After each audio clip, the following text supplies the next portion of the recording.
Hey listeners, it's Kat Kruger, your host and dungeon master for D20 Dames. We're still running through some prequel content before really digging into an original campaign I'm writing. In this episode, though, the Dames have earned some downtime. They've got 5 days off in Phandalin. Let's see what hijinks they get up to.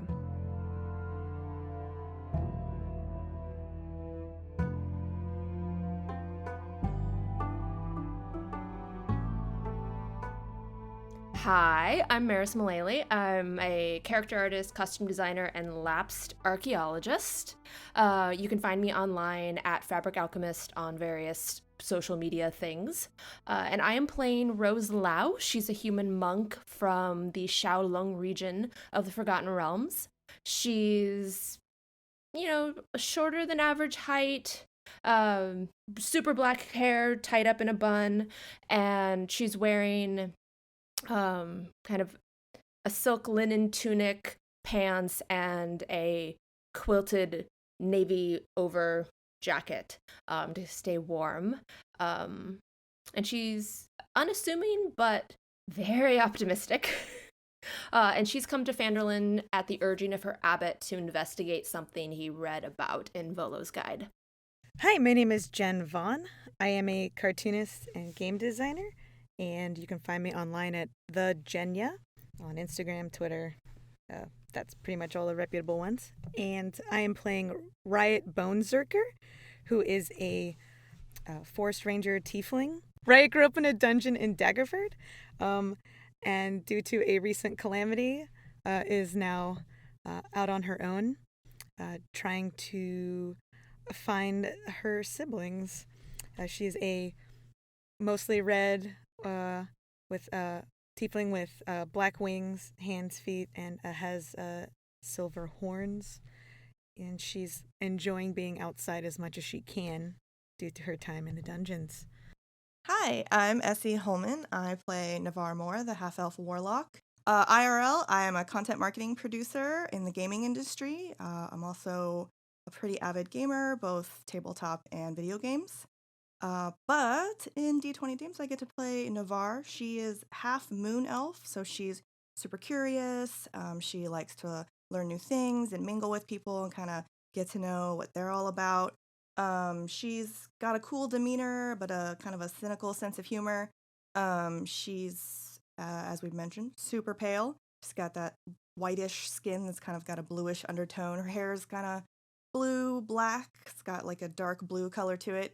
She's pretty tall, 5'11 and 3/4. She's slender, got a slender fit physique, kind of muscular, and she's usually cloaked in black. She also, the cloak that she wears has some cool raven feathers that she attaches on the shoulders. Every time she finds a black raven feather, she adds to it. Yeah, and then underneath she's got like her like leather corseted bodice where she's got all her potion-y things and daggers and stuff kind of stashed into. She has the Raven Queen as her patron. She also has a little Raven Sentinel buddy that sits on her shoulder named Quoth. And yeah, she's a wanderer, so she, as I mentioned with the curiosity, she likes traveling to new places, learning about new people and new cultures, and trying their delicious foods and beverages and other intoxications of the region. And you can also find me online at Essie Charm on Twitter and Instagram.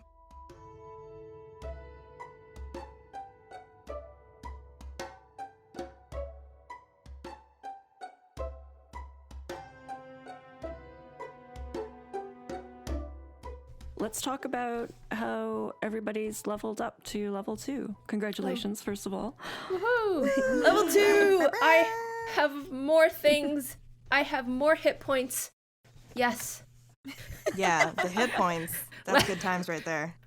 Yeah, so Rose, do you want to talk about the things that you've upgraded on your character sheet? Yes. So Rose didn't have too much of an upgrade. The biggest, there's two big things that for her that I think she really got. One is the hit points. She now has double-digit hit points. Yeah. That's because she's unarmored. The other big thing that Rose acquired are what's known as key points. And these are kind of like, if you think about chi from a spiritual and metaphysical kind of thing, this is something she, through her monastic training, has been taught to tap into, which kind of gives her additional kind of abilities to respond or act during her attacks or just action sequences. And right now, I have a limited amount of things I can use that for, but as she grows and learn and kind of harness and improves, she'll have more things that she can switch in and use those key points for. And I only have 2 of them per, like, between rest cycles. So I like spells that you guys have, I have to replenish them through meditation. Rose also gained a benefit of something called Unarmored Movement. So because I have no armor, just fabric, I can move a little bit faster. I can move a little bit farther. So I have an additional 10 feet that can maybe give me, like, I can start my attack from a little bit farther back, or I can get away farther from maybe an adversary's spell range or attack radius. So we'll see how that actually plays out. But I can now move 40 feet when I'm unarmored. So we'll have to see how long I decide to stay in just cloth clothes. Yeah. The really cool thing about you is that because you can move so fast and you're tapping into ki, like, you can, like, at some points you can actually have 4 attacks in one move. Yeah, I think I can do, like, my normal attack, then the unarmed attack that I was doing previously, as that's a bonus action. So, like, attack, do another attack, and then these key points, I can use them for another attack, or I can use it to get away. So I just go in and swat off all of the centipedes and then get away. Yeah. All right. So Riot, she went up in hit points, being a bit more of, I guess, the tank somehow. And she actually got new spells, or she got spells, period, for her ranger class. So the first one she got was Absorb Elements, partially so that she could maybe actually absorb some more of the attacks from hitting other people. So that spell seems pretty cool to me, because you can actually absorb some of the energy from, like, cold, fire, lightning, or thunder, or acid, and then it kind of holds in your body, and then on your next melee attack, you channel that power back into your weapon, causing the receiver of said blow to take extra damage. So it also reminded me of a cool comic in the 90s, Gen 13. There was someone kind of like that. Anyway, the other spell that is now in Riot's canon is Hunter's Mark, which I'm very excited about, since she has some long-term goals, if you will. It allows her to mystically mark a creature she can see as her quarry, and she can deal extra damage to the target with the weapon attack, assuming she makes the checks. And rangers or fighters get to choose a fighting style, and being a force ranger, as well as something that will kind of come out over time, Riot actually chose archery, which is funny because she's only got a quiver and arrows at the moment, but we will work on that. Oh, wait, so no bow. No bow. She actually lost it in the calamity, so she's on the hunt for that as well. Yeah, excited to use those. Cool. Nevar? Nevar also got more hit points. She's in the double digits, y'all. So that's super exciting. So she's a little less squishy. She also gained a new spell and these sweet eldritch invocations. So the new spell she picked up is Arms of Hadar, where she can invoke the power of Hadar and the Dark Hunger and get these sweet tendrils of dark energy that deal necrotic damage. And she also picked up 2 Eldritch Invocations. Which are super cool. Yeah, so she's got Yes. Agonizing Blast, so that is going to add an extra 3 damage to the Eldritch Blast she already had. So, heck yeah, more damage. And then she also picked up Fiendish Vigor, which allows her to cast False Life at will to get some extra temporary hit points. Yeah, she's basically able to do more damage. It's super exciting. Yes, and the cool thing about warlocks is that every time you level up, you can switch around some of your spells, which is something that other classes can't do. That's right. We're stuck, baby. Yeah, pretty handy. So she had originally chosen False Life before as a spell that the Raven Queen allows her to choose. But since now I have the Eldritch Invocation, picked up the one that I can do False Life at will, so I don't have to use a spell slot. So then, yeah, actually picked up Witch Bolt, so I have another attack spell that I can do. Very cool. All right. So we've leveled up and we're going to go into some downtime now. You're safely back in Phandalin, and the Banik Brothers, in appreciation for saving them all, have invited you to, Daver has invited you over to his place to have a feast. Oh, yeah. Yeah, paint us a word feast, Kat. So you get there, as soon as you enter the place, all you smell is baked bread. The brothers are around, they're drinking some ale, they hand you some flagons, and Daver calls you over. Oh, there you are. Thanks so much for coming by. I've made a spread for you. My brothers and I have made quite the spread, but I wanted to ensure you got your loaves of bread. And he brings you over to the kitchen. As promised, I've made 5 loaves. Above Thank and you. beyond. For the verbal contract, yes. Indeed. So we have here, this one here is black bread. So made with molasses. We've got some hardtack.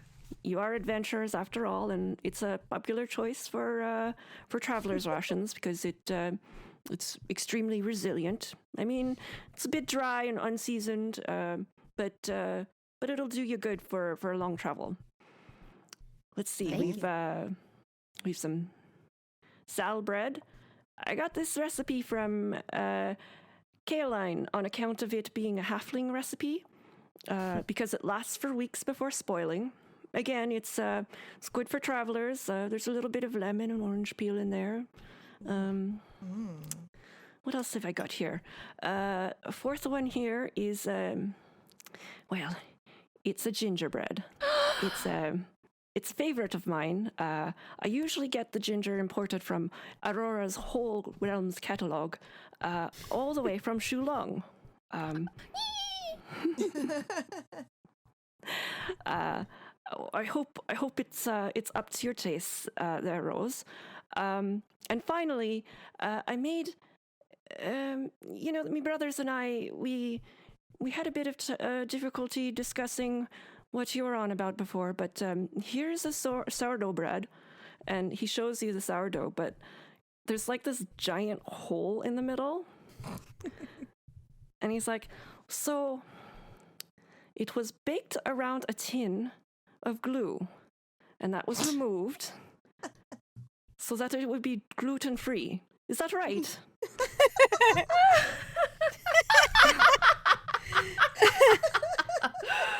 Oh, this is so right. Genius. Excellent. Well, cheers. And The Banik Brothers just invented bagels.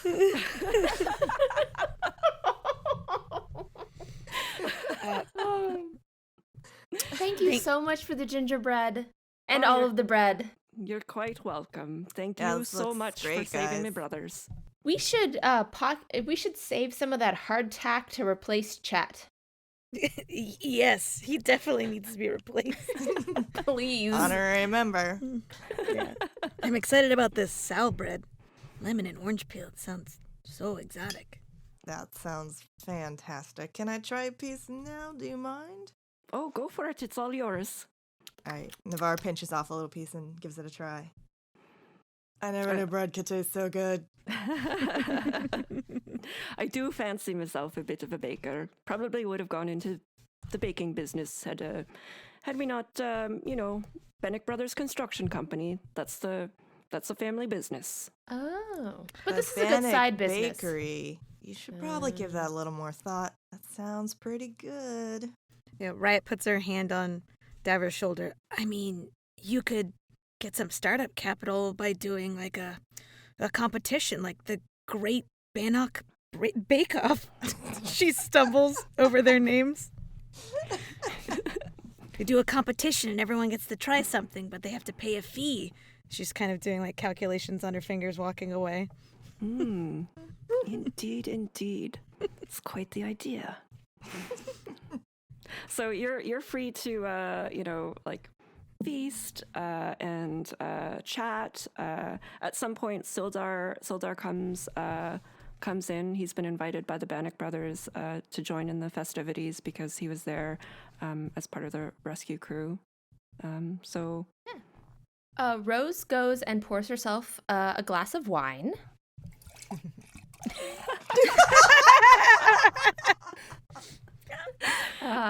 That's excellent Foley work there. Very good. Thank you.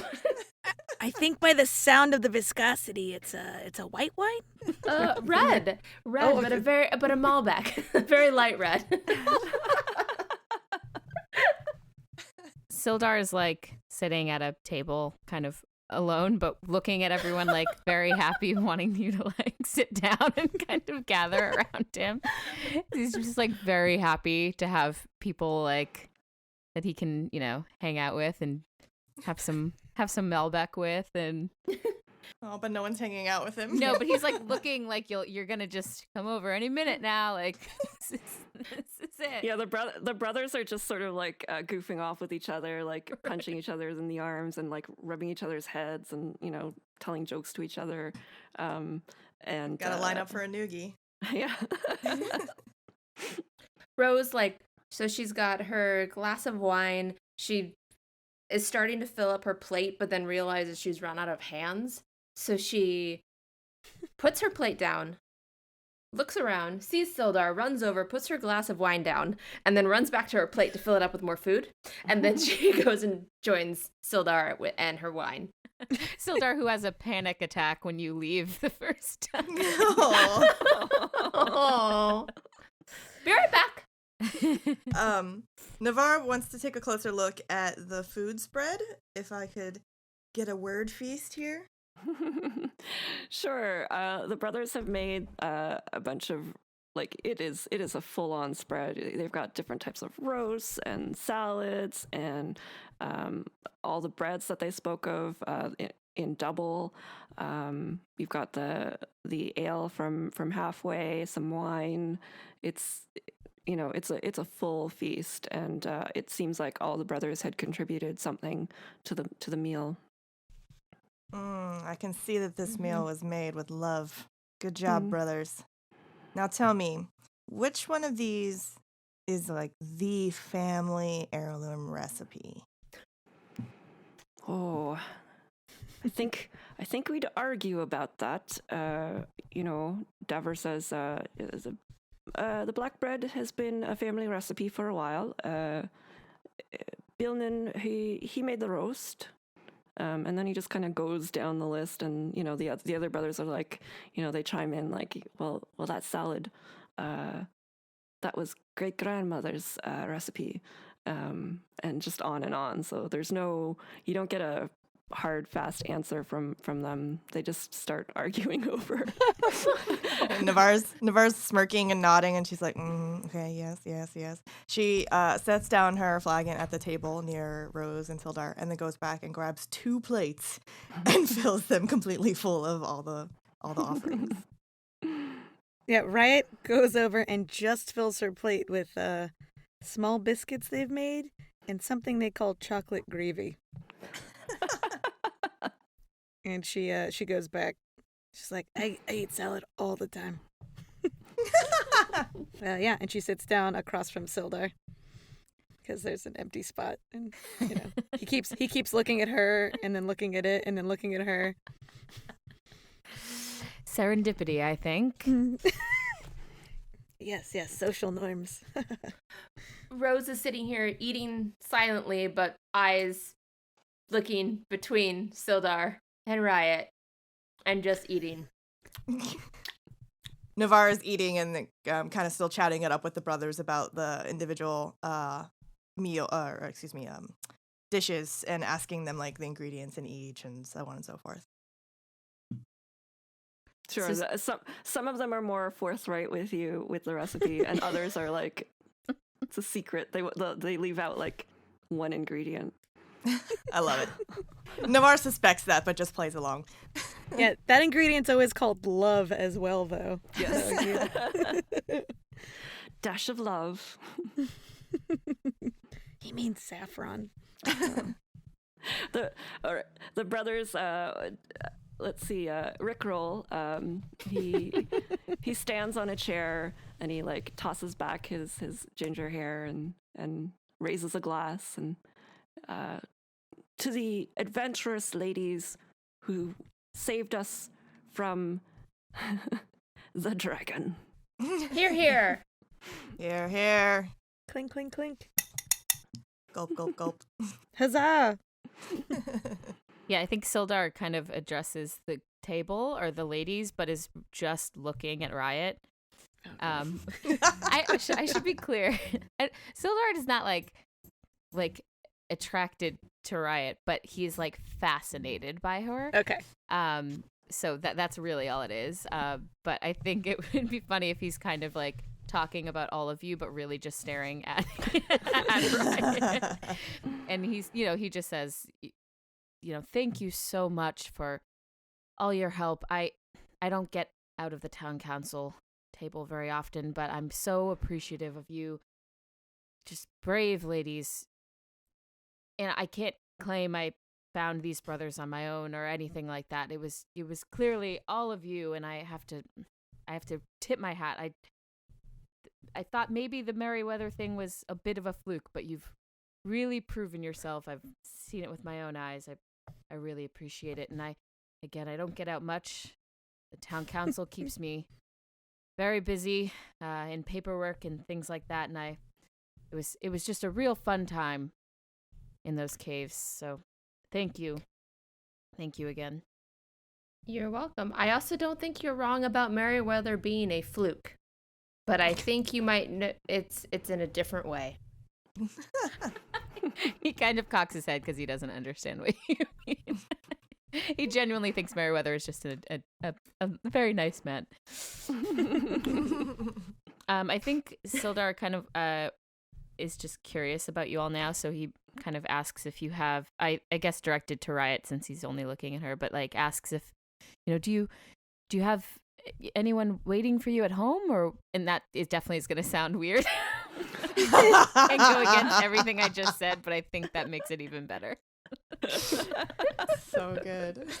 Riot's actually not used to such warm company other than from her friends, because tieflings sometimes get seen as demons. So she doesn't see too much into it, but she doesn't make eye contact entirely just with him. There's I don't know who's waiting at home, because I was thrown from there recently, actually. Oh. And I'm on my way back to it to see if anyone's still there. Goodness. It was not fun, or I mean, I guess it was fun. It was new. I'm not stuck in a dungeon anymore, but a lot of interesting things happened. She kind of taps her horns, like, these are new. Huh? Yeah, he cocks his head again. He does not understand. Nevar's also cocking her head. Yeah, one of the brothers comes around and pats you on the back, and he's like, interesting things do happen in dungeons. He fills up your glasses again. Oh, thank God. Yeah, how about, what about you ladies? And she turns to her pack even though she knows them. She's trying to get the attention off her. I think it really depends on what you call home. My parents and 2 brothers are in Shulong, and yeah, I mean, they're there, but I haven't seen them in years. I've been at the monastery for the last, I think, 7 years or so. It's kind of lose track of time up atop of the mountain. But, yeah, I mean, my abbot and my fellow monks are awaiting my return eventually. I might try to see my parents on the way back, but unknown. I'm sure they would love that. That's a great idea. Are you trying to get rid of me? Nevar senses the impending turn being passed to her. She kind of lifts her head up from her plate from eating and finishes chewing and swallowing and brushes aside her long, jagged bangs and just kind of goes, yeah, I mean, my home is the road. I don't have a certain place that I call home. I just, this is my home. And she just sort of like gestures her body and then gestures the people around her. She's like, I like checking out new places, meeting new people, and having new experiences. And I just go wherever my feet follow where my feet take me. And yeah, wherever I am in the moment, that's home. That's beautiful. And she just kind of winks. Sildar, did you want to share? Well, so I was going to say Sildar is basically was waiting for someone to ask him, but then chimes in. And it's just like, well, of course, I do have a family myself, but I have a daughter at home. She's an adopted daughter, but she's my daughter to me. She's getting older now. It's like, you know how it is. And he's looking at the ladies for like some kind of support about raising a daughter, but I don't think he's getting anything. Yeah, he gets blank stares. They all shake their head no in unison. Tell us, what's it like? Because they clearly have like semi-broken family lives. But he's like, that hasn't like occurred to him. I mean, I think as long as you don't, sell your child to an apprenticeship, I think you're doing okay for parenting. Well, thank you, Rose. That means a lot to me. She's a great girl. I couldn't ask for a better daughter. And What does she do? Oh, she's just a young girl. She's just plays with her friends. She's actually with her friends swimming in a lake right now, just being in her own independent self. It's great. She doesn't have too much time for me, but she has her friends, and it's lovely. Keep it up, Papa Bear. Sounds like you're doing just fine.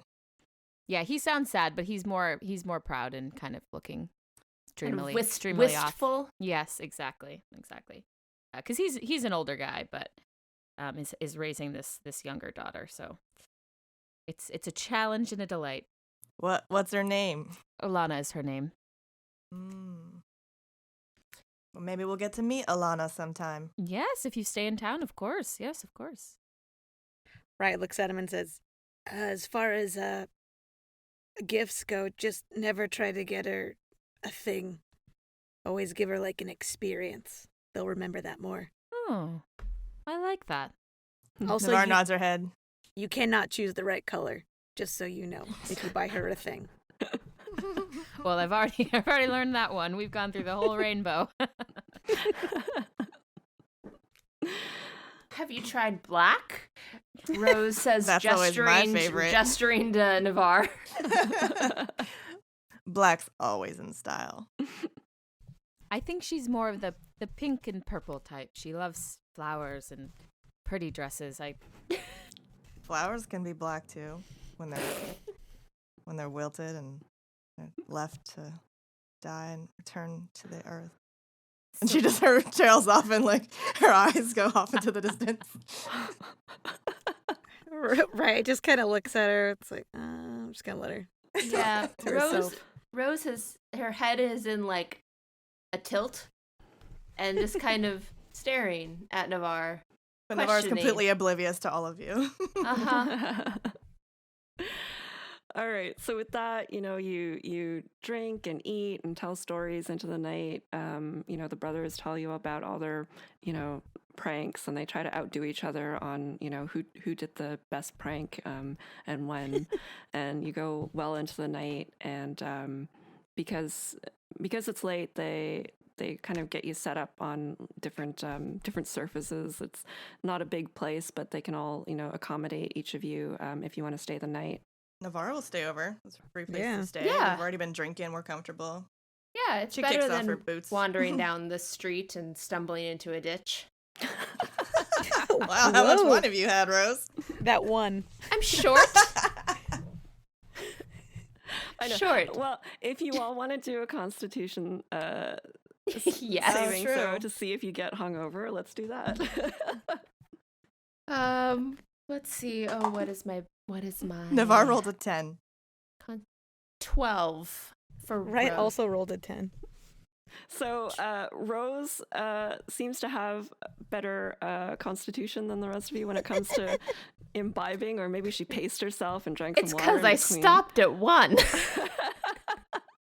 But Rose and Riot and Nevar, you're a little bit hungover in the morning. Where's that bread? In light of their sluggish nature, Rose is kind of like up at sunrise and is like ready to go, and kind of looks over at Riot and Nevar, who are still, I assume, kind of like either still lying down or still kind of sluggishly moving about.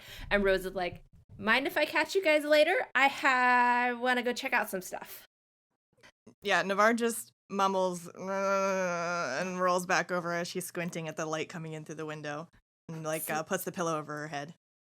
Have some gingerbread. It'll And help. she puts her hand up, like waiting with her palm out, waiting for you to put some in her hand. Rose obliges. Okay, great. She grabs it and then just puts it under the pillow where her face is.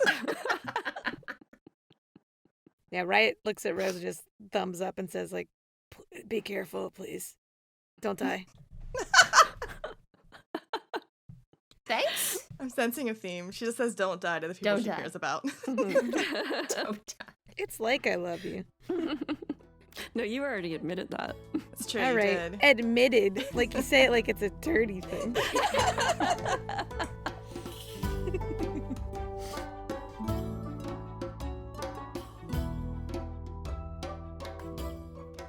Rose, you head to Barthen's. What do you want to pick up? I want to make amends with the kobold I hurt. They weren't actually enemies, and we were totally in the wrong for entering their home. So I think I'll get a healing salve, a pack of jerky since I tried to take theirs, a gemstone because I saw some arrangements of fancy stones around their den, and I think that's it. I choose this piece of obsidian because it reminds me of the kobold's shiny black scales. And then I take that package and head back toward Tressendar Manor to meet with the kobolds. Does the route that we exited from that had no traps, could I go back in that way, or do I have to go back through the trapdoors? I think you can go through. You can find your way through the thicket there, and there's the tunnel. You will have to light a torch or turn on a torch, and to make your way in there. Okay, I can do that. I will do that. So you make your way in there, and you head in through the thickets. Find the secret tunnel. It's not very difficult to find because you'd come out of there just a couple days ago. We left Chet there to mark the exit. Yeah. And inside, you're greeted by Zardo, who just lets out a little hiss, but doesn't go to attack. He's lets you. Hi, right Zardo. by. Let him sniff my hand. Just his big tongue flicks out at you. I break off a tiny piece of the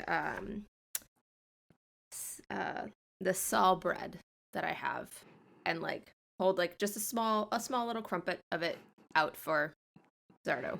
His little tongue flicks it out of your hand, and above you, you hear, whoa, whoa, whoa, whoa, whoa. It's on a strict diet there. And it's Meepo. Oh, so sorry, Meepo. What does he normally eat? Insects. Okay, that's not an insect. He just shakes his head. I'll bring him some insects. Don't you have some centipedes around here? Don't you have some? You broke our jar of centipedes. Well, you what do you put want? it at a doorway, and we were I never got the name of the poor kobold I injured. Is he about? She about? Snoodro? Snoodro? Is Snoodro about? Yeah. She's healing up. I brought something for her. A gift. A gift. Can I come up? You brought one of us a gift? Yeah. Kind of I squints. feel really bad. Squints his eyes at you. All right, this ain't no trick though, right? You don't. I don't do tricks. I mean, Yeah. I can do backflips, but I don't think that's what you mean. No, that ain't what I mean. Okay. All right, come on up. Thanks. I'm guessing I scramble awkwardly up the Yes. side of the. It's cavern. yeah, it's fairly easy to climb up there. They've got like because they've been tunneling around and they Oh. climb up and down that way a lot. So Meepo's there and he's just kind of like rubbing his hands together a little anxiously. He's like, "You said a gift, right? Like I didn't mishear you?" You heard it. I hold out the wrapped package that has a bow on the top. Yeah. It's a gift. An apology gift.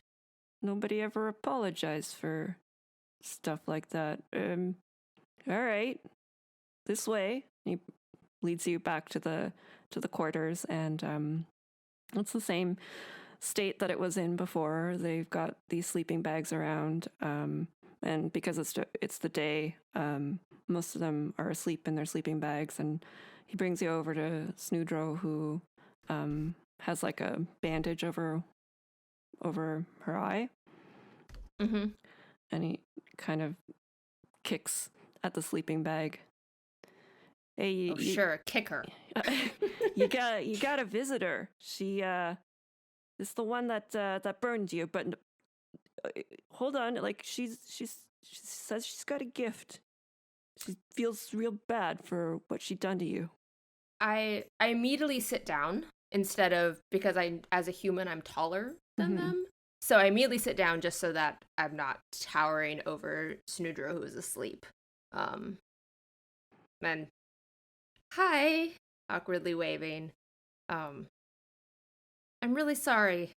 Snoodro kind of like curls her fingers around her little sleeping bag and pulls up the fabric towards her, just like looking at you with her good eye.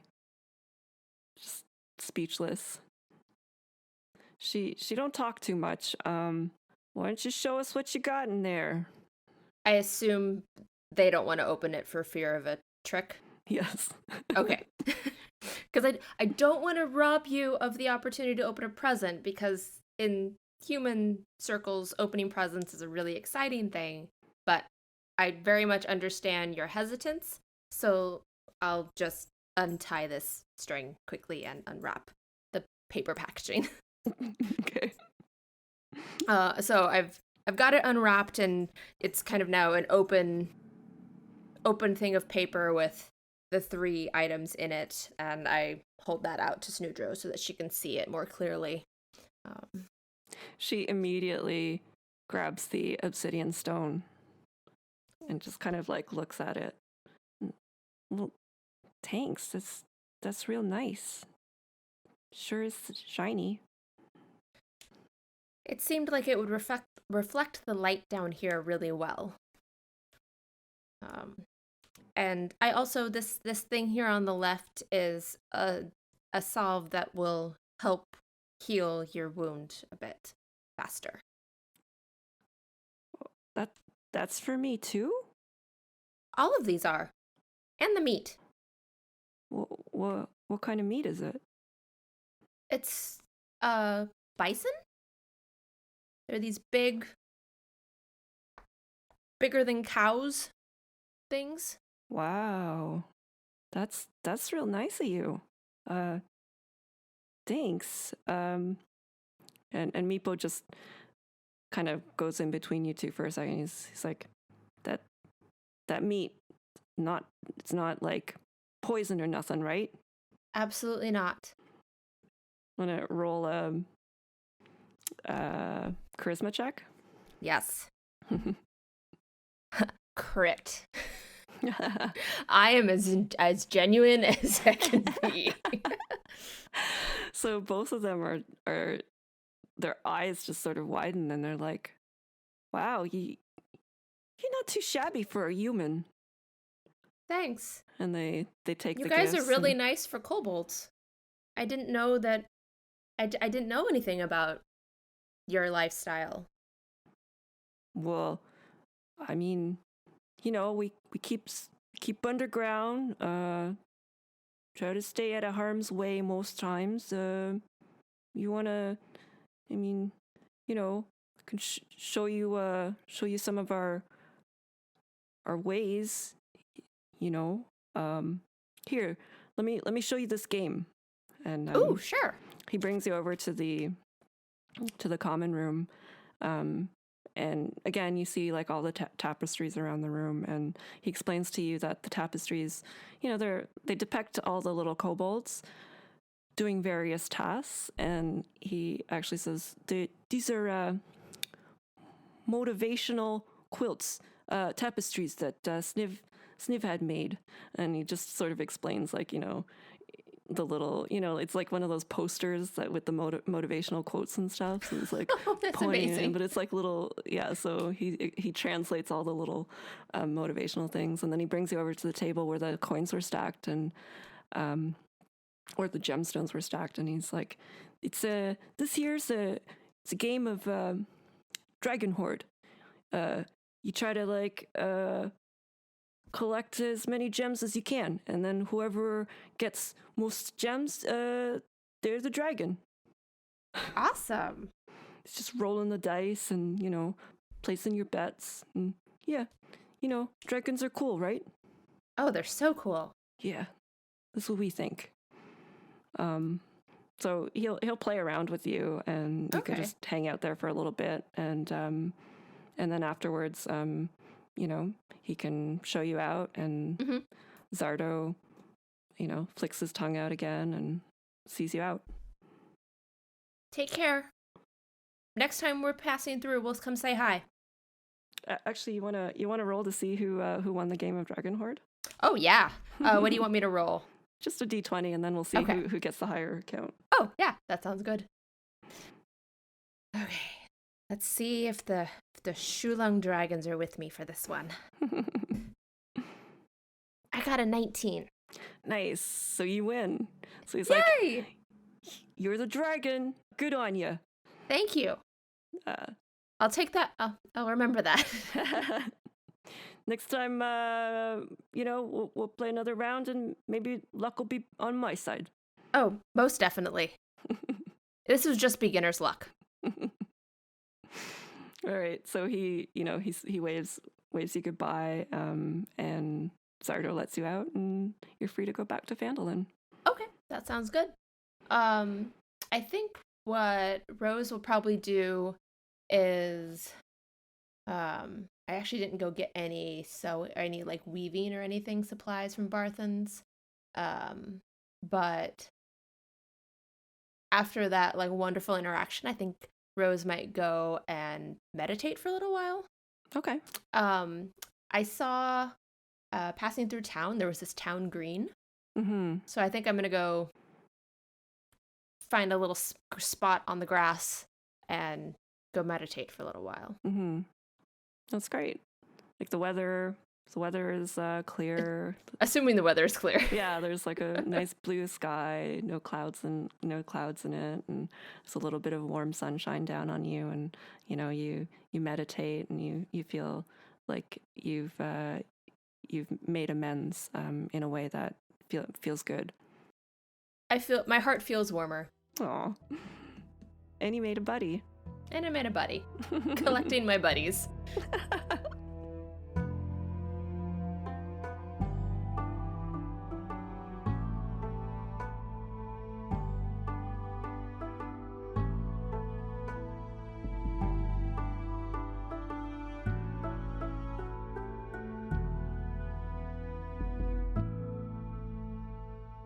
Nevar, you make your way to Lion Shield Coster. What do you want to pick up? Nevar's going to do a little wheeling and dealing with the shopkeep for some new gear. She upgrades her leather armor for studded leather armor, preferably in black, of course, or the darkest color she can get. Also, she felt pretty embarrassed about dropping her light crossbow during their last combat, so she's going to trade it in for a much smaller hand crossbow, which will allow her to shoot her crossbow one-handed, and she can keep it holstered on her hip. All right, so at this point, Riot and Nevar, you're going to head to the Sleeping Giant? Yeah, Nevar will go track down Riot meetup so they can go grab a drink.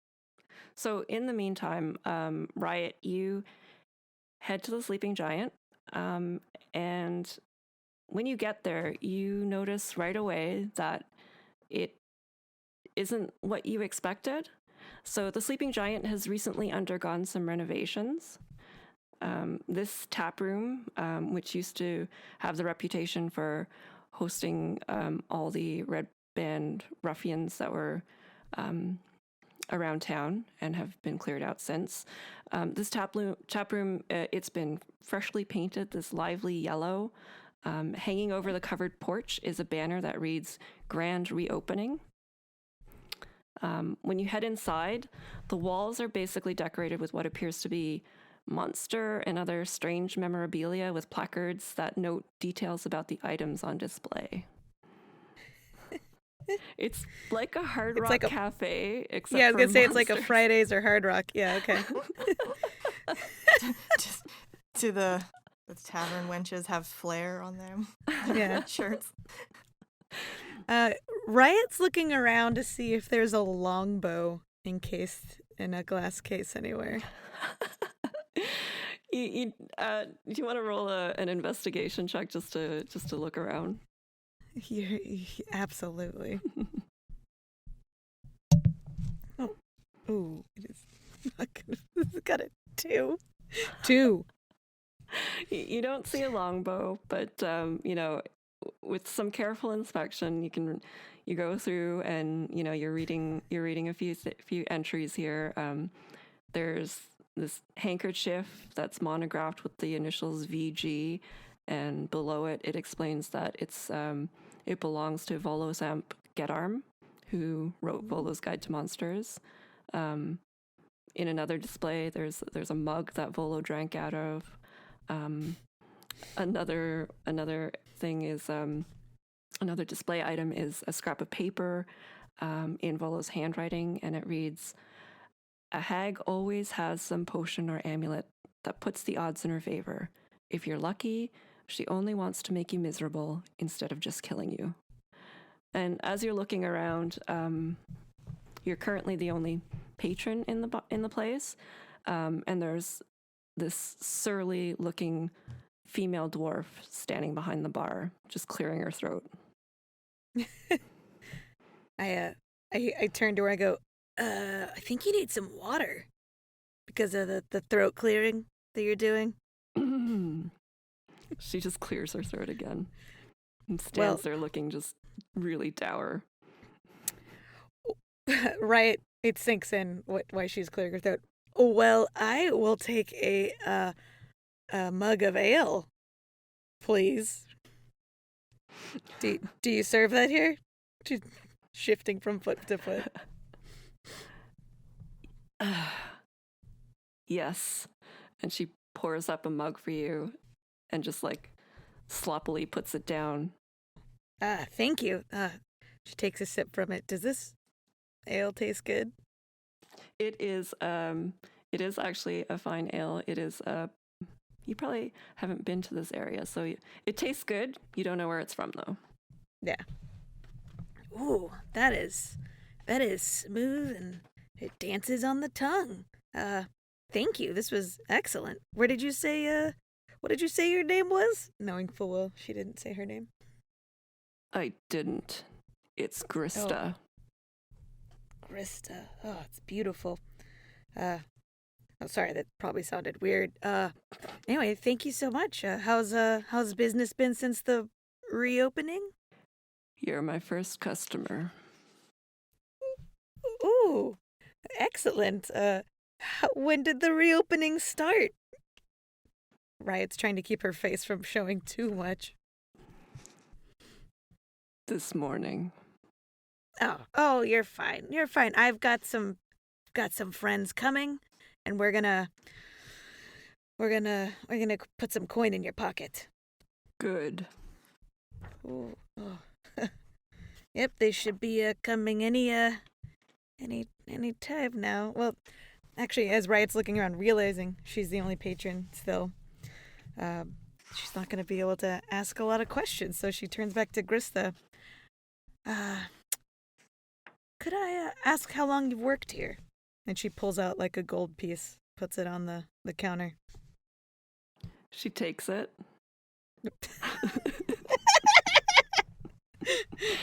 She drags it across the bar top. I was gonna say Riot still had a claw on it, but lets it go. It's like, oh, okay.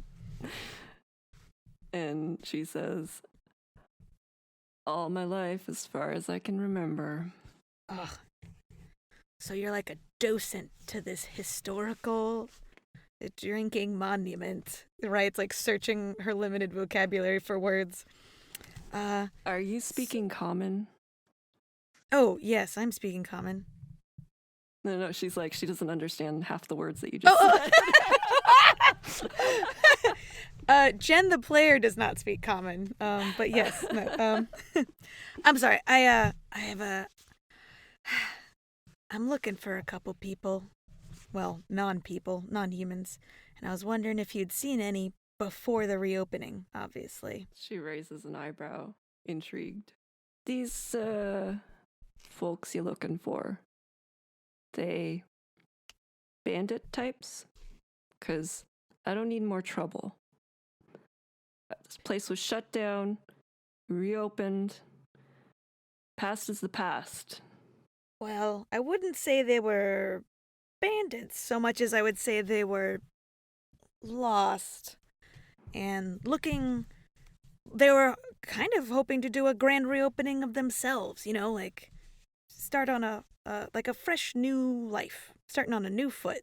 So, formerly baddies looking to, be better. She nods approvingly, and she's like, all right. I hear you. I feel you. That's in the same boat. Red Brands used to frequent this place. Town council didn't approve. I was incentivized to change. Oh. Now I'm on a good path, right? She winks at you. Carp Alderleaf at the Alderleaf farm, he knows monsters and such. Oh.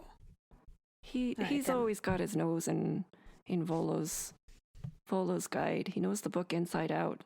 It comes ever since we rebranded and he's been coming around talking about Volo this, Volo that.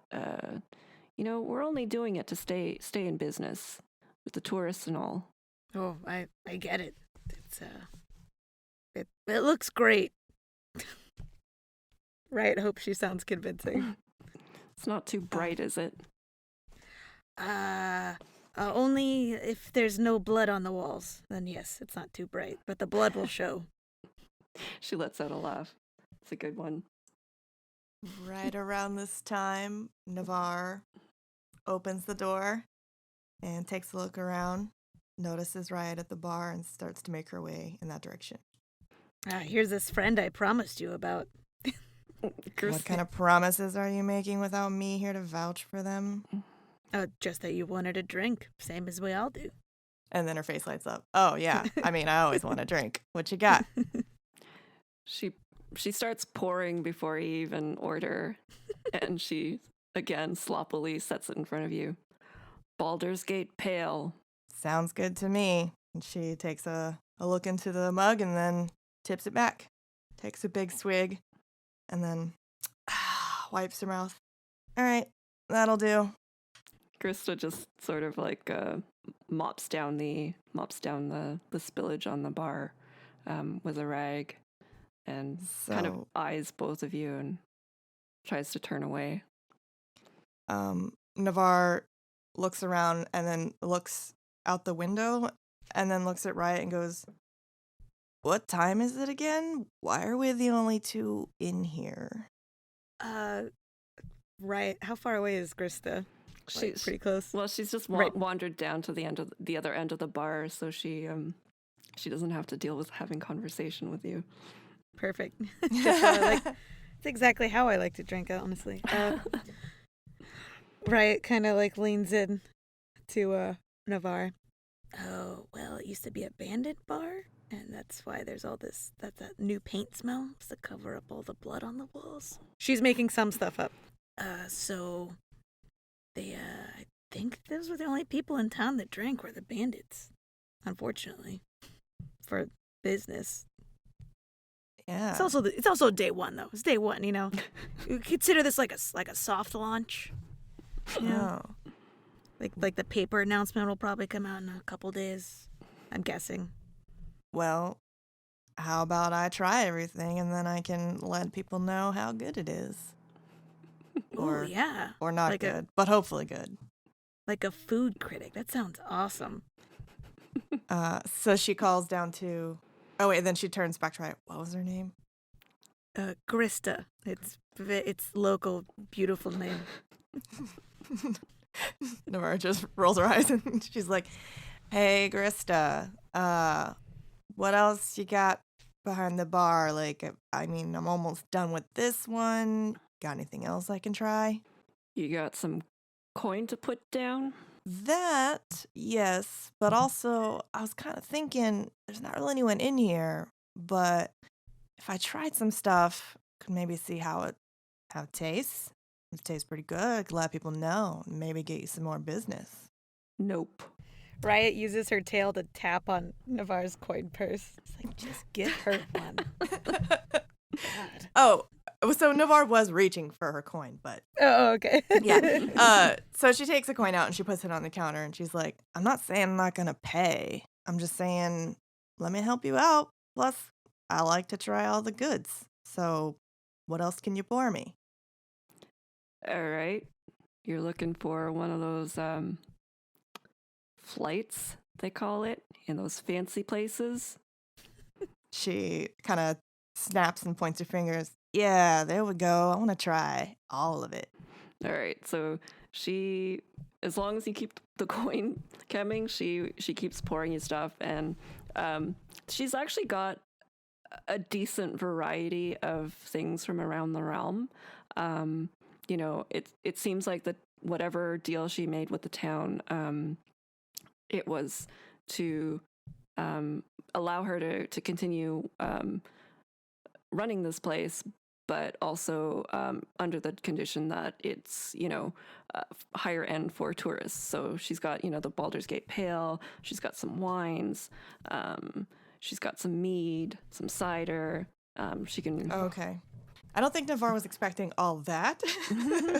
So maybe she could try to convince Krista to give her, like she was saying, like a flight, like just a sampling of everything, not necessarily full glasses of everything. Yeah. So yeah, she can give you a flight of Cool. If you wanted to do just beers or just wines, like she can do that. She'll kind of ask Krista to get a feel for what people around town like. So I mean, I know your clientele from before is probably going to differ from your new patrons, but I'm not from around here. So Krista, give me an idea. People around here typically like to drink like ales or wines. You know, what do you think I should try to give people the best idea of what you have to offer for what catered to their tastes?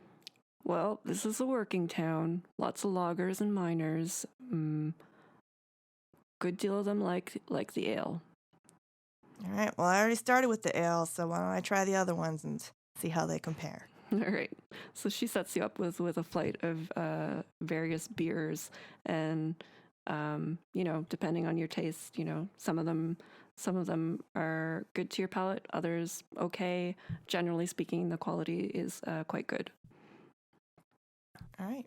Nevar's into it. She sips each of them, and with each one, she kind of, you can see she kind of tilts her head, and you can tell that she's kind of like swishing it around in her mouth a little bit. And, her eyes are kind of looking up to the ceiling as if she's thinking. And then after each sip, she gives a nod, like, approvingly toward Grista. She is very, like, non-responsive. She just, like, cleans clean mugs just for the sake of looking busy. All right, so after Nevar finishes her flight, she leaves a gold coin for the mug, and then another one for the flight. Mm-hmm. And she says, "Thanks, Grista. This was a very lovely sampling you've provided here. I'll make sure to let everyone know that you've got some fine ales here at your establishment. And I'll be back to see what other delicious delicacies you have to offer, including, do you have any munchies?" No, but maybe next time. She just sort of nods succinctly. Sweet. Nevar smirks and she says, "All right, I hope so." And then heads out to go back to, I don't know if Riot's going to hang out. Maybe she'll give her a pat on the back and let her know she'll see her later. She's going to head back to the Stonehill Inn so that she can attune herself to her new gift from Lord Merryweather. So, back at the Stonehill Inn, you spend time, looking at this instrument. It's a pan flute, and after a little bit of time, just like thinking about it, twiddling around with it, you discover that it is an instrument of illusions. So while you are playing this musical instrument, you can create harmless, illusory visual effects within a 5-foot radius sphere centered on the instrument. Sample visual effects include luminous musical notes, a spectral dancer, butterflies, and gently falling snow. The magical effects have neither substance nor sound, and they are obviously illusory. The effects end when you stop playing. So I can essentially become like a goth Pied Piper. Sure. Perfect. I mean, I don't think you're going to be luring children away, but I just want a murder of crows around me. Oh yeah, you can totally do that. Yeah. Excellent. So that night, you go to sleep, and Quas is sitting on the back of a chair, and you head to sleep, and you have a vision. Ooh. Must have been all the ale. Yeah. There's this light laughter of children that echoes around you, and you're in a familiar forest. The crooked trees sort of bend and turn under a light that's filtered through the canopy of leaves above. Then the laughter stops abruptly. You're running for your life. All around you, there's an animalistic laughter, sort of like a frenzied cackling. And suddenly something pounces from the shadows and a scream fills the air. But then you hear, "It's not her time yet." And you wake. And Quas stirs by your bedside. You catch a glimpse of his eyes, which look as though they're made of ice before they fade back to their natural black. And you know that the Raven Queen has spoken. In your hand is a raven feather with a black ribbon tied to it. And you have this sense that it's meant to be given to somebody else.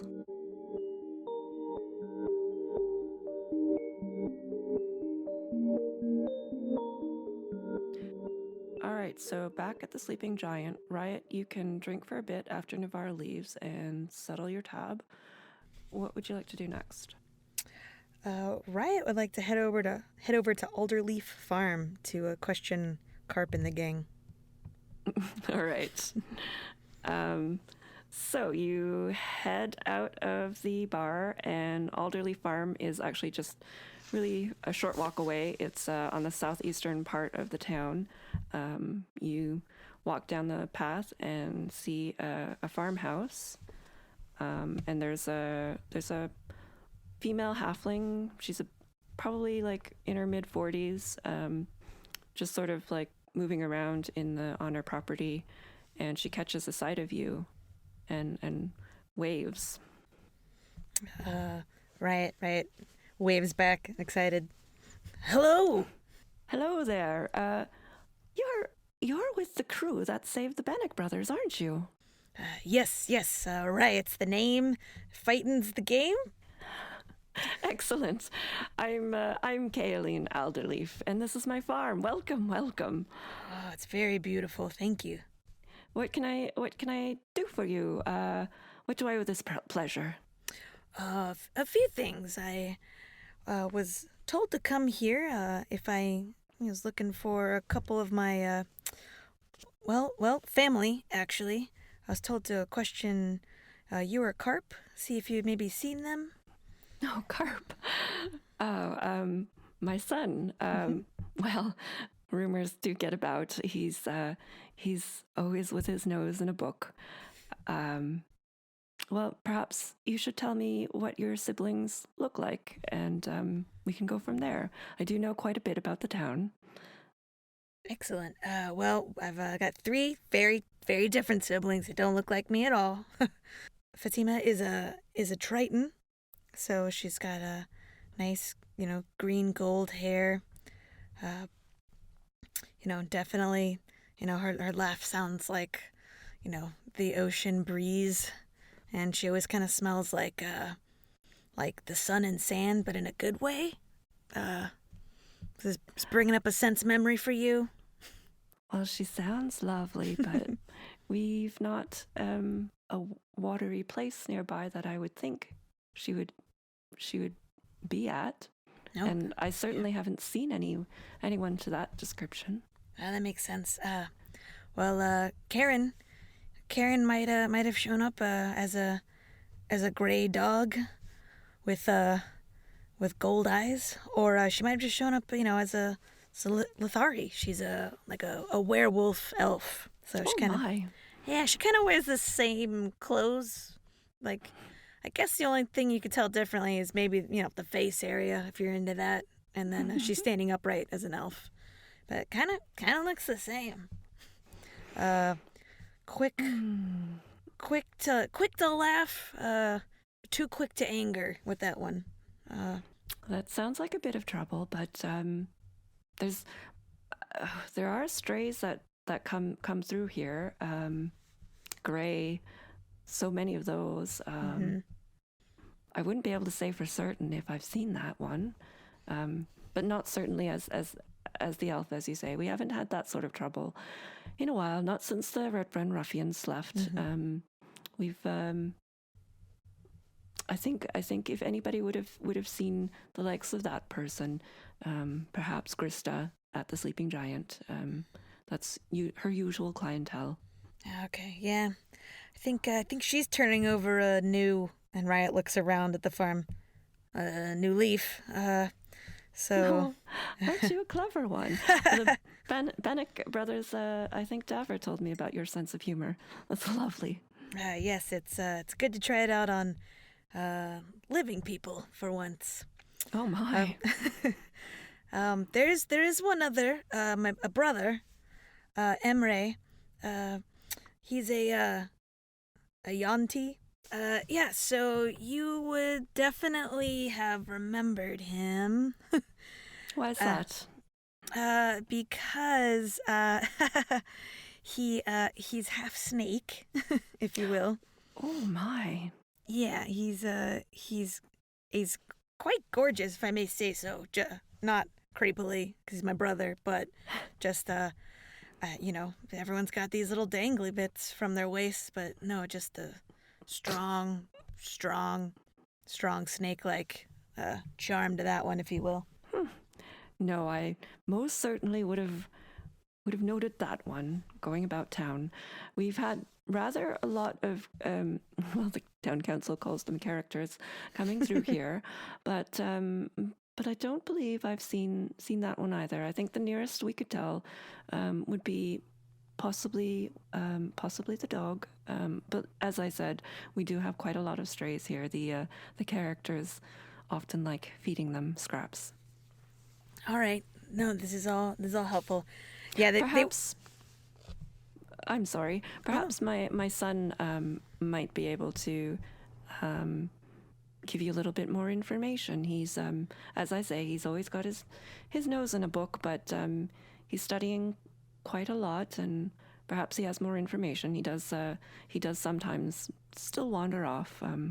Let me see if I can find him. Thank you. I appreciate that. And she sort of wanders off, and when she gets to the back of the farmhouse, you hear her say, "Carp!" And as she's looking around for him, you see a boy come out of the farmhouse, and he's got a book in his hands, and he's just sort of like gawping at you with his book open, and then he's just like, flip. And he's like, "You're not in my book." Am I not?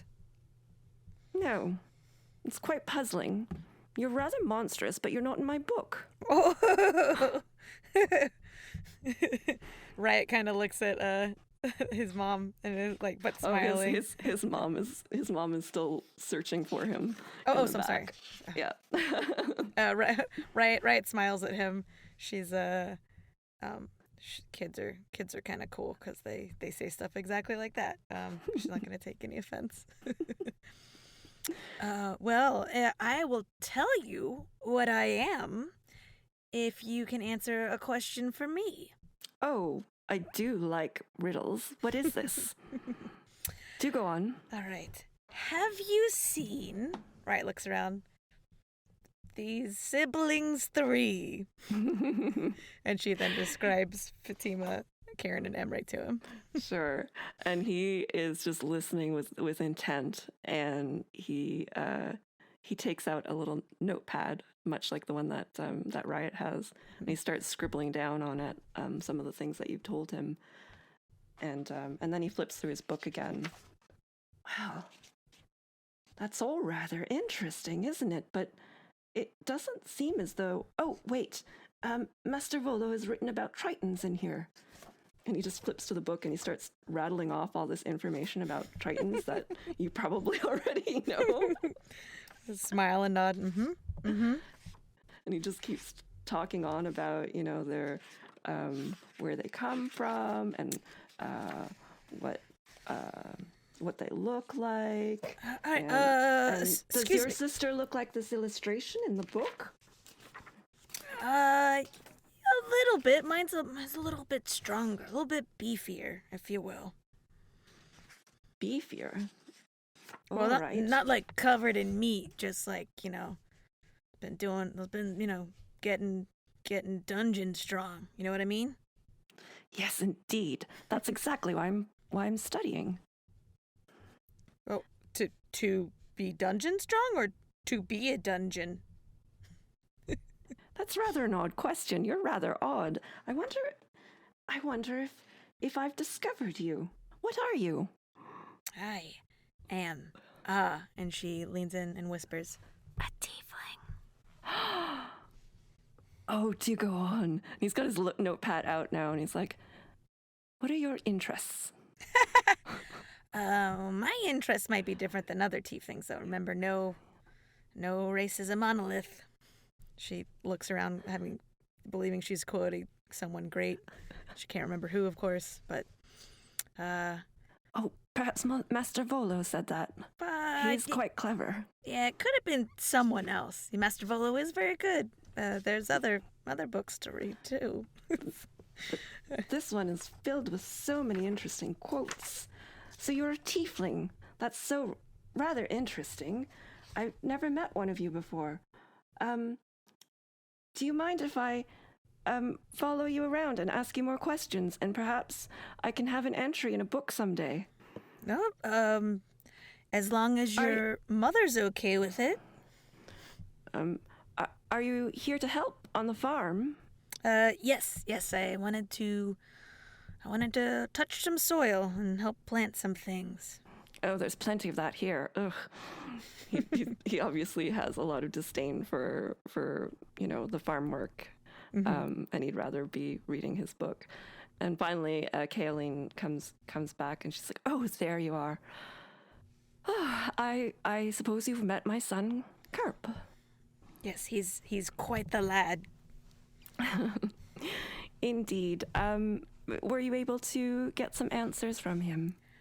Yes, I got answers. Maybe not to my questions, but yes. Oh, he is full of many questions. Is there anything else that I can help you with? I would love to work for a day or two here if you need any extra help planting and whatnot. Just like being out in nature and under the sun. Oh my, that's lovely.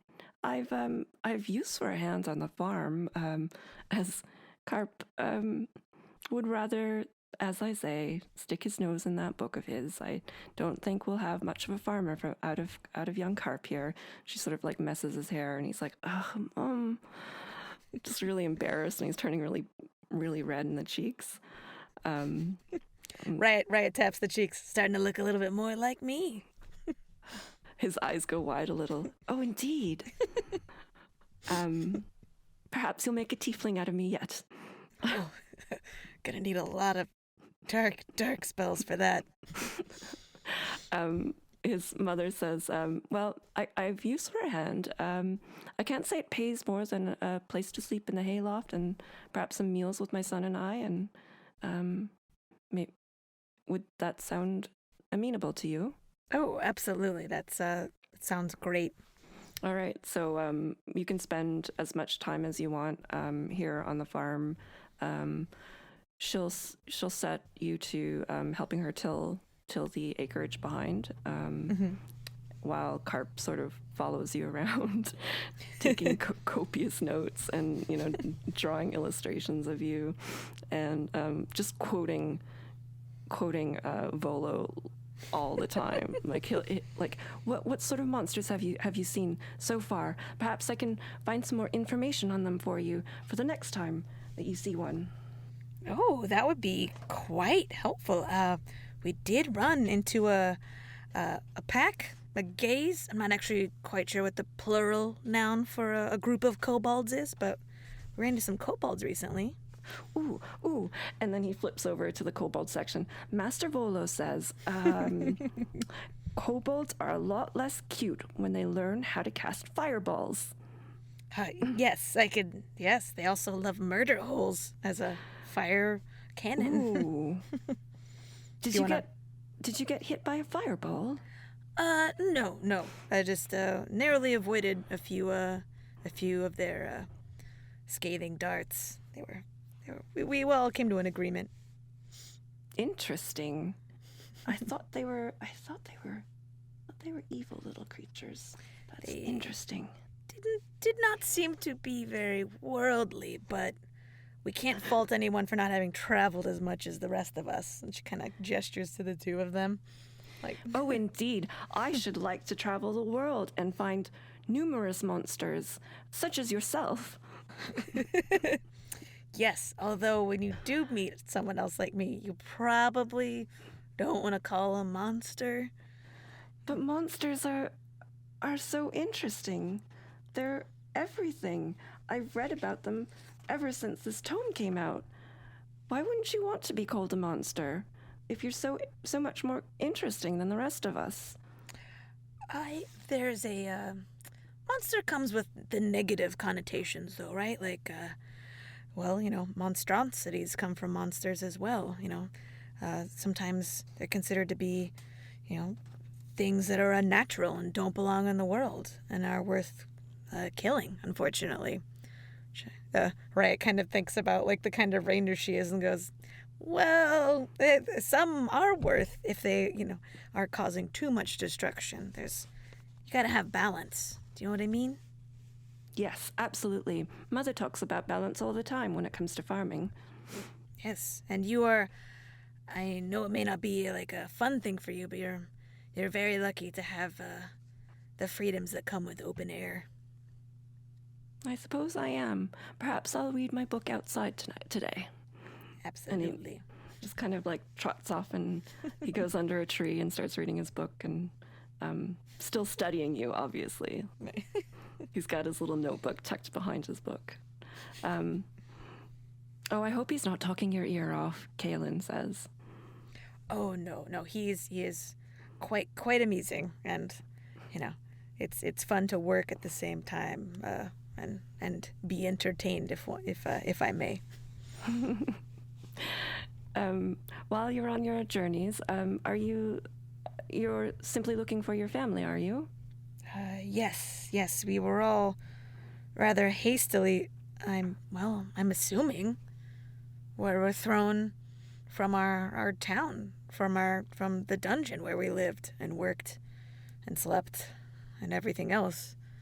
I was thrown far north, so I'm imagining the other three were thrown in the other directions, which is quite unsettling since west of Daggerford is the sea. Hopefully. Well, hopefully it was the Triton that was sent that way. Absolutely. How long have you owned Alderley Farm? Oh, it's been in the family for ages now. I fear I may be the last of the farmers in my family. Carp has ideas of setting off on adventures on his own. He had a run-in with the Red Brands a few years ago, and he'd always been, a precocious, rambunctious, and spirited young boy, but the adventurers who threw them out of town really set a fire under him and gave him a new sort of purpose. Well, maybe you can figure out a way to aim that purpose still towards the farm. New things to farm or new ways to cultivate with the use of, for lack of a better word, Riot looks around, with monsters. Like a home for wayward monsters, maybe. Oh, isn't that clever? I should have to think about that. That would be one way to get Carp interested in this work again. He is still a young lad, and there's still time to get it turned around. Well, thank you. You're very wise. Oh, no, not at all. Just every day above the dirt. She kind of pats the ground. Riot reaches for her bag and pulls out a rather large pot from it. Everyone's probably seen it a bunch. And Riot turns back with the pot and shows it to Kaeline. I have like a new friend that I need to grow, but I'm not quite sure what kind of shrub to put in here or plant. I haven't heard of such a custom. Oh, she's just grinning really widely. This is really wondrous. How does this work? Riot looks around to see if Carp wants to get in on this as well. He's just like all he sees is you pulling out a pot, and he's just like, oh, okay, more dirt going into his thing. Apparently, I plant a shrub or bush of some kind in here, and 30 days later, it gains consciousness, or it becomes my bushum buddy. Oh God, I'm sorry. No, that was terrible. It becomes a friend, or kind of like a wooden familiar. It'll answer my commands and not do much else. Oh, isn't that interesting? She waves Carp over, and he picks up his book and he sort of trundles over. And he's like, "What? You don't mean for me to get my hands dirty again, do you?" And she's like, "Oh dear, this here is, imagine this. It's a pot that grows a sort of monster." His eyes go wide. "Is it really? You're not pulling my leg, are you?" No, it's called awakened shrub. Ooh, do I have that in my book? I wonder. He starts flipping. So Caroline sort of smiles over at you and she says, Carp, our new friend here, should like to plant something of interest in there. Perhaps you could tell her what sorts of shrubbery she could plant in there. So she's testing his knowledge. He does, and he's taps on his book a little bit, and he's like, "Well, it's not in the book." And she's like, "No, my dear, there's knowledge in that head of yours," and she taps his skull, that you know from before reading that book. What are some of the shrubs we have around here? There are roses. There are honeysuckle. Ooh. I don't know if they're from here, but there are helm thorns. Farther off, there's some dark berries. And from down south, there's sagebrush. Ooh. And Caroline says, "Well, my dear, darkberry and sagebrush aren't local. You did very well reciting some of the shrubs from around here. Those first three are quite local. Helmthorn, which this may be of most interest to you. How did it get its name, Carp?" Thorn. Oh, it has black thorns on it. The thorns grow quite large, as large as a man's hand.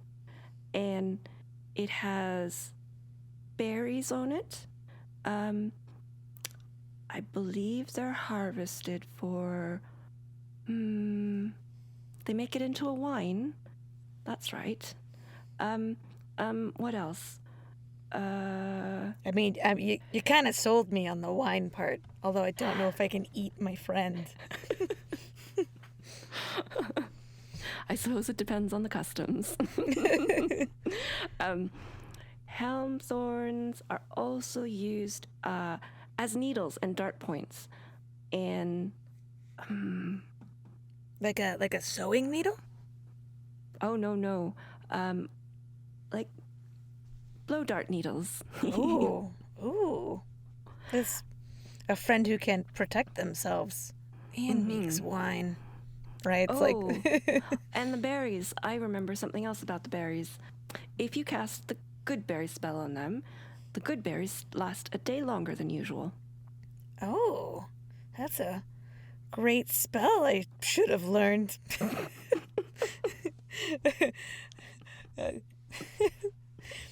Right, it's kind of like thinking about how she had almost picked that spell. I think Helmthorn is the way to go. Thank you so much, Carp. You are very helpful. Oh, you're quite welcome.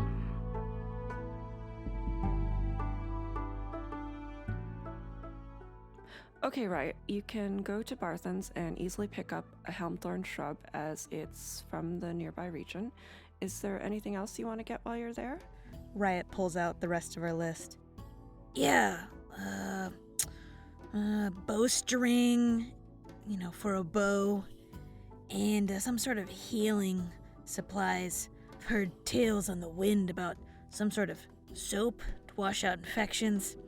I don't know if it's gonna catch on.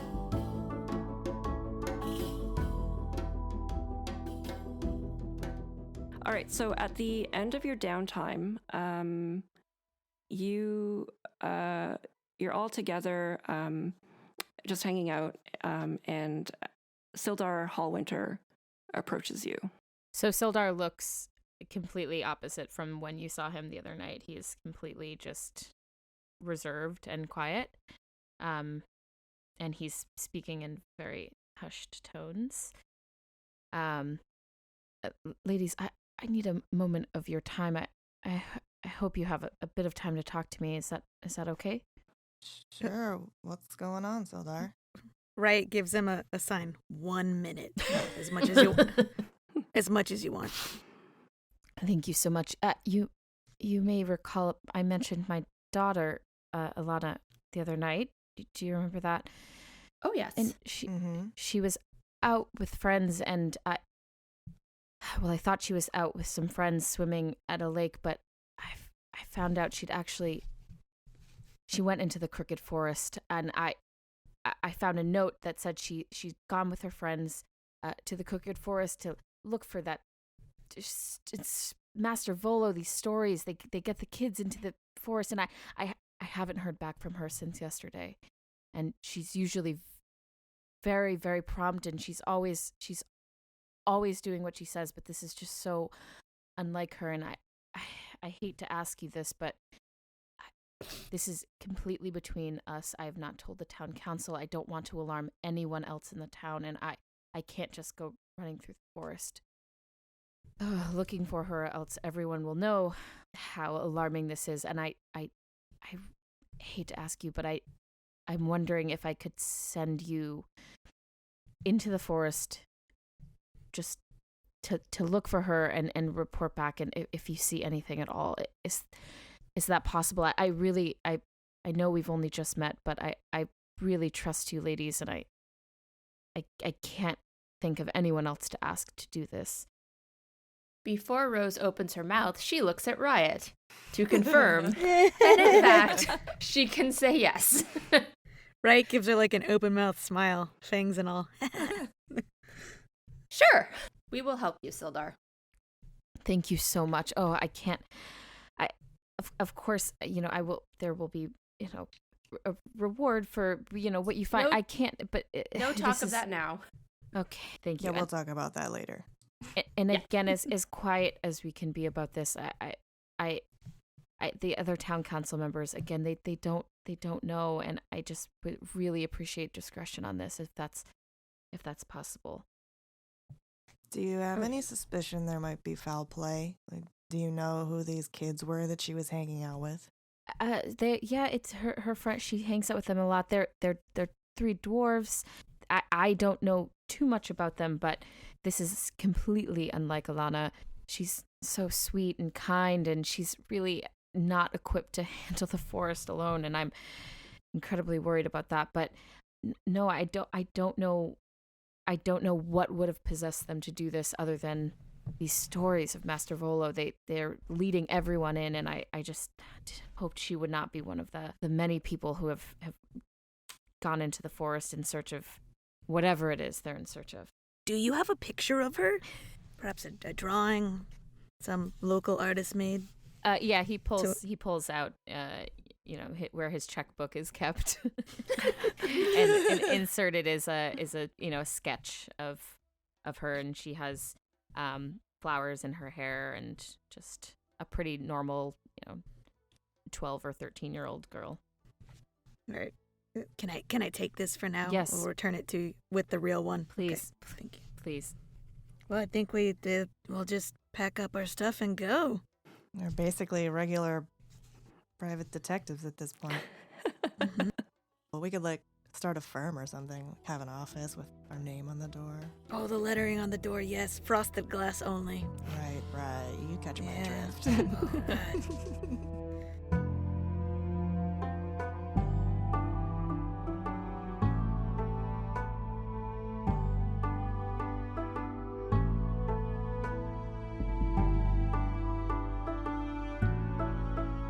Hey everyone, it's Kat. Thanks so much for listening. We've got a couple more mini adventures coming up from In Volo's wake before we start up with an original campaign. In the meantime, we'd love to hear from you. You can find all our social media links at d20dames.com. I want to give a big shout out to @LordNeptune for posting #MicroRyView mini reviews of our episodes, and @Merwifs on Twitter for the sweet recommendation. Thank you so much to both of you and to everyone who's been listening and chatting with us on social media. The big news for us is that we're currently getting ready for our first ever live show. That's right. The Dames are going to Emerald City Comic-Con this year. If you haven't bought your tickets yet, you'll want to catch us on Saturday, March 3rd at the Washington State Convention Center. Join the Dames as they behead or befriend monsters and punch creeps in order to collect loot. That's it for now. Until next time, Misadventure awaits.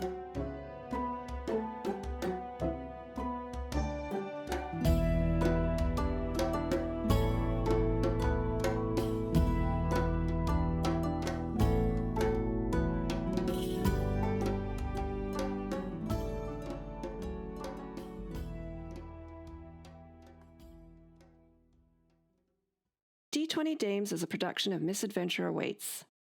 Music by Middle Essence. Support us on Patreon at patreon.com/D20Dames.